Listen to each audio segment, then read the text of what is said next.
Perencanaan keuangan. Mengelola keuangan dengan cerdas. Ini Pak Rudi. Semasa muda, Pak Rudi bekerja keras dan memiliki penghasilan yang memuaskan. Sehingga kehidupan Pak Rudi cukup mapan, dapat tinggal di rumah yang mewah, menyekolahkan anak-anaknya hingga sarjana, bahkan bisa berwisata ke luar negeri bersama keluarga. Namun ketika memasuki masa pensiun, kehidupan Pak Rudi pun berubah.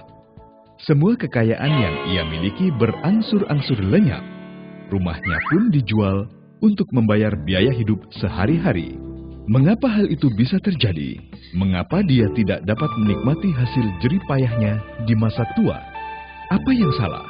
Hal itu semua bisa terjadi pada kita jika kita tidak dapat mengelola keuangan dengan baik. Kita harus bisa menjalani gaya hidup yang sesuai dengan kemampuan kita dan menabung untuk masa depan. Kita juga harus pintar mengontrol diri dalam membelanjakan uang tersebut sehingga kita tidak konsumtif dan terjebak pada cicilan hutang yang berlebihan. Dan kita pun dapat menikmati masa depan dengan bahagia dan sejahtera. Selalu ingat formula 40-60 dan lakukan langkah-langkah berikut. Tinggalkan kebiasaan buruk menabung dari sisa. Mulai sisihkan di awal terlebih dahulu dana masa depan sebesar 10% hingga 20%. Cadangkan untuk melindungi diri dari berbagai musibah dengan proteksi asuransi sampai dengan 10%. Pastikan dana pendidikan atau uang sekolah telah dipersiapkan hingga 15%.